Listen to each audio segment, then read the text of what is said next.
अब देखिए second case क्या है हम लोग का कि हम क्लॉसियस स्टेटमेंट को हम गलत मतलब गलत हम मान लेंगे कि क्लॉसियस स्टेटमेंट गलत है, मतलब कि हम बिना एक्सटर्नल हेल्प के हम लोअर टेम्परेचर से हाइयर टेम्परेचर में हीट ट्रांसफ़र कर सकते हैं। तो अगर लोअर टेम्परेचर से हाइयर टेम्परेचर में हम हीट ट्रांसफ़र कर रहे हैं तो यहाँ पे और ये इसमें हीट इंजन कनेक्ट करेंगे जो कि हम लोग को हाइयर टेम्परेचर से लोअर टेम्परेचर में कनेक्ट कर रहा है, सेम रिजर्वायर से कनेक्ट रहेगा और हम लोग को वर्क आउटपुट देगा। जब यहाँ पर देखिए वर्क आउटपुट दे रहा है, इसको हम Q2 कर देते हैं, ये हम लोग को वर्क आउटपुट भी दे रहा है और हीट रिलीज भी कर रहा है।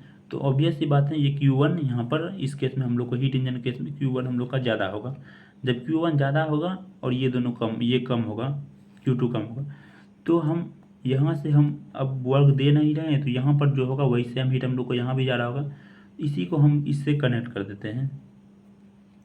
जब इसी को हम इससे कनेक्ट कर देंगे, हीट इंजन से कनेक्ट कर देंगे, तो हम लोग देखेंगे कि हम लोग का ये अब हम गलत किए थे क्लॉसियस स्टेटमेंट, हम बिना एक्सटर्नल हेल्प करेंगे, लेकिन हमारा गलत के कारण ये भी होगा केल्विन प्लैंक स्टेटमेंट की।